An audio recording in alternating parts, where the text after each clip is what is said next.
Well, hello everybody, and welcome to Astrovolution, Esoteric Astrology with Chandler Armstrong.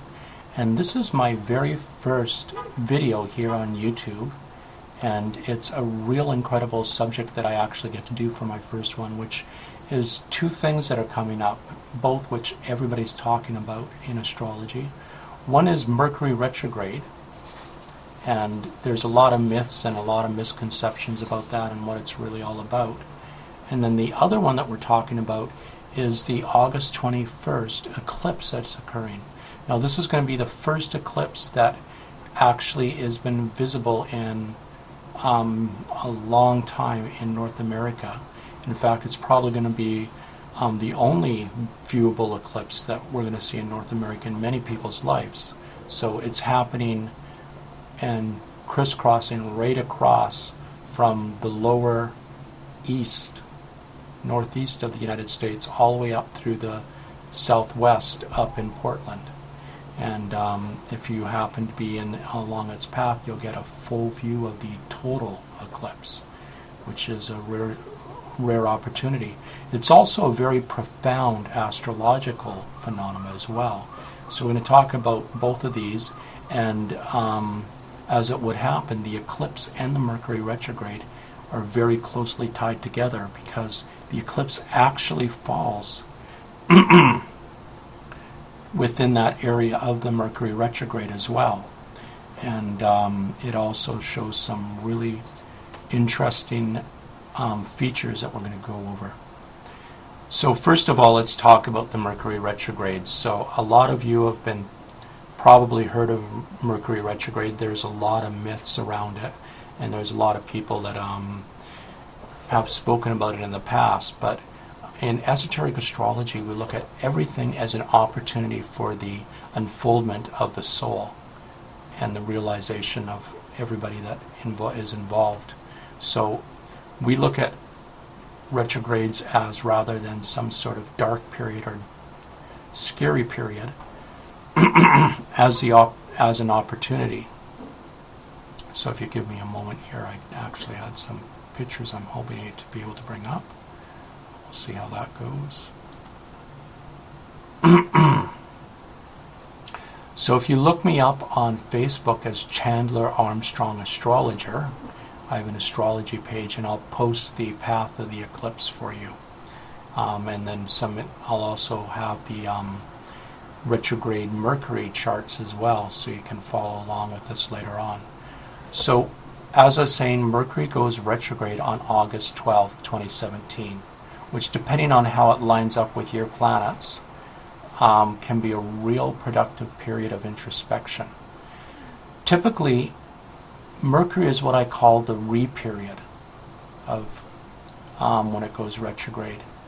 And I call it this because it's often a time when you rethink, redo, retreat, replan, relaunch, regroup.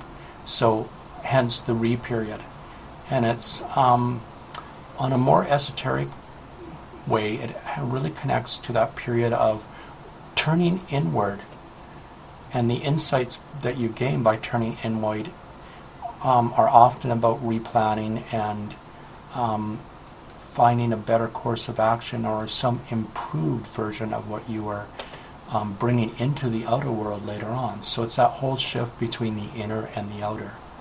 So if you're a person that always needs to exteriorize and experience things in the outer world and make things happen in the outer world during the retrograde period, that's when you experience frustration. Because if you're ignoring the inner and the process of going inward to find your own authenticity that you are here to express in the world, and use this period productively to get in touch with that, you're going to find difficulties because you're trying to do something in the outer world that needs to be done in the inner world. So that's where it gets the reputation of creating all the trouble that Mercury retrograde is so infamously known for. So technology is breaking down, things not going forward, communications getting garbled, lost documents, miscommunications, and all the strife and stuff that it brings into your outer world when you're trying to force the expression in the outer world when it's really an inward soul level that's actually being expressed. So the other thing about Mercury retrograde I want to talk about is this particular one. And as I hinted earlier, it's connected with the eclipse, but it's also connected with some really amazing other points in the chart as well. So the first one that it's connected with is actually a couple of planets. It forms what's known as a grand fire trine. And it's forming this with two other points. So you have basically the eclipse point where the sun, moon, and eclipse north node comes together, or that eclipse axis, we'll get into that a little bit later. But it also is a point where it goes retrograde. It connects with Vesta. Now Vesta you may not have heard about, but it's really an important point in the chart. It's our sacred flame, or the eternal fire, or the eternal flame. And it has to do with our passion of expressing our sacred purpose in this world. And all of us really do have this sacred purpose, and that's to express the highest level of divinity through us and our authenticity through us. So that Vesta point, again, is part of this grand fire trine in fire signs with Mercury retrograde. And also the other one is Pallas Athena, or Pallas, the warrior of wisdom. So this has to do with basically doing battle to express your truth in the world. And then the third point is the great phoenix energy, the transformer Pluto. So the three of these, I think, are going to bring about a time for a lot of people when it touches their chart of re-examining their passion, their purpose, and preparing to do battle to bring them into full manifestation in the world. So, as I said, not to sell it short, that's just one of the real major things that are happening with this retrograde. Then on top of that, as it happens, we also see that a really rare occurrence where Mercury actually moves from an earth sign, which it starts in when it goes retrograde in August 12th. It starts in Virgo at about 11-12 degrees, and it moves all the way backwards into the preceding sign Leo at 28 degrees. And we'll talk about the connection to the eclipse there, because when it does that, it's crossing that eclipse point several times. It actually crosses it just during the eclipse as well. It's within orb, or within realm. So when it crosses to its furthest regression into Leo, it actually forms that fire, but then after that it moves forward, and it also has another trine in earth signs. So grand trine, and those planets are the north node, which is history in the making. The birth, and I'll talk about that because the north node is very connected to the eclipse. It also not only is history in the making, but it's bringing about and birthing new forms of consciousness in the world. And it's one of the points in astrology that's almost always connected. In an individual chart, it's often when some sort of you meet destiny in some way. And those things that happen that really bring a change in your life, or people come into your life that change your life. Well, on a collective level, there's a new consciousness that is associated with that, that we're going backwards and rediscovering and bringing forward as well as it goes back and forth. So if you can imagine, eclipses, the other thing that, we'll talk about eclipses again. I'm so excited about eclipses, I keep on bringing it up. So we'll get there eventually. So with this Mercury retrograde period, what we see is the connection with the North Node, and then we also see Saturn and Uranus. So we talk about history in the making and moving forward with birthing new consciousness. Saturn and Uranus have a very, very interesting connection, because Saturn is the old structures, the traditional, and Uranus's whole purpose is breaking up old, outmoded ways to bring in something new. So in earth signs, we see the birthing of something new as well. So on a personal level, you may see if you do have any planets in aspect to or directly touching any of these points where Mercury is going retrograde. Again, it's 11, well, we'll go backwards, 28 degrees of Leo all the way up to 12 degrees of Virgo. You're going to start seeing that it's touching off things in your life, and it not only hits once, but it goes forward once, it hits these planets, if you have any planets there or aspects of planets in your chart. Then it goes backwards, hits it again, brings it back into review, and refines and energizes it further. And then it moves forward, covering that same path in what we call the shadow, once again, moving forward until the point you reach is actually the point where it originally went retrograde. And then from that forward, it resumes on its forward motion. So that's the astrology part. Dates on those. Mercury first started traveling through that 28 degrees Leo to 11 degrees Virgo on July 24th. And it moves through all the way up to 11 degrees until it turns retrograde on August 12th, which is when the retrograde appears. So we're going over the same things over backwards from all the way until September 5th, when it actually goes stationary direct. So it goes its furthest regression back into Leo and then starts traveling forward over that same ground again. So you get the effect that there's a lot of energization, or it's energizing all that area of your chart over and over again, bringing a lot of focus to it. So when it hits there, it finally catches up and crosses out of the shadow and is out and clear on September 19th, which is so close to when the eclipse happens as well. So what you want to do is you want to look at the houses and the planets that Mercury touches, either directly or by aspect, and it'll give you a clue on how this might be experienced in your life. And this is something that if you don't know how to do, definitely get a hold of your astrologer and find out, especially if you're finding that you're trying to work out things or replan things or wondering why things aren't going as they are, because it's a real good clue that you're ignoring some inner signals about where you need to go in your life. And you really need to take this inward turn and possibly have someone help you understand what it is that you need to go inward to discover as far as your outward expression in the world. So as promised, now we're getting to the eclipse. So the eclipse actually occurs exactly at that point we talked about in the chart. So in esoteric astrology, it's based on the teachings of Hermes, who is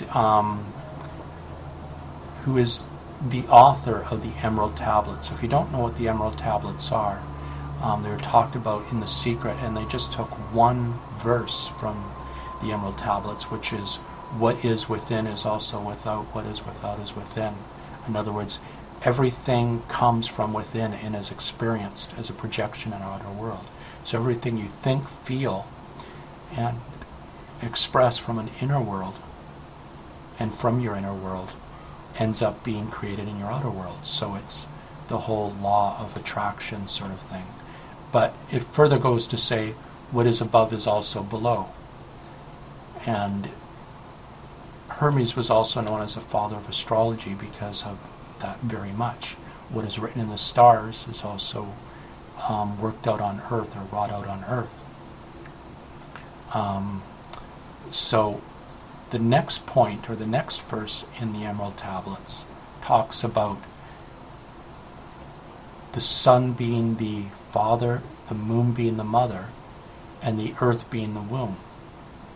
Where that comes together in astrology is in the eclipse point. That's the point where all of those become, and the sun and the moon connect and in union with the earth. And I truly believe that is a really important point, not only looking at what's happening in the world, but the point of the eclipse before birth is the actual first part of the incarnation of the soul on earth before you're born. So we always look at that. I always look at that in a chart to get an idea of what form, what consciousness is being bore out through the person that chooses to incarnate. So we also incarnate collectively, and we're all bringing about by our collective incarnation and how much we're willing to open up to and express the consciousness of the divine energy that's flowing through us all, a collective reality and changing forms on earth. So the eclipse is very much involved in that collectively as well. So what's really, really interesting about this is this whole movement of rethinking, reworking, and looking at redoing from the past with this eclipse. Now, when you think of eclipses, one of the things you've got to remember is they have what I like to call an expiry date, good and tell. So with a new moon, the effects of a new moon astrologically last a full month. So month actually does come from the Latin root of moon. So we used to call them the various moons, which is the old lunar calendar. And we just translate that over to our current calendar and called them months. But each period is related to a moon event and a full lunar cycle. So an eclipse is different. When this comes together and the eclipse point of the north node and the nodes and the moon and the sun come together, we actually see the effect as a full year. In fact, you can often find that you start feeling the effects of an eclipse a while before they actually happen. There's a sort of setup energy that you start feeling the impending eclipse. So it happens at, like I said, it happens right in the same area that the, and I'm just going from my iPad and bringing up the actual chart, but it happens right in the same area. And it's going to affect different people in different worlds. Because the eclipse point goes right over North America, it's going to affect North America very powerfully. In fact, in traditional astrology, we see that as the line of the dragon, because the north node is the head of the dragon, the south node is the tail of the dragon. And we're talking dragon not in the sense of feng shui, of good energy flowing through, although it is, and at some point I'll probably discuss the nodes and the connection to dragons a little more.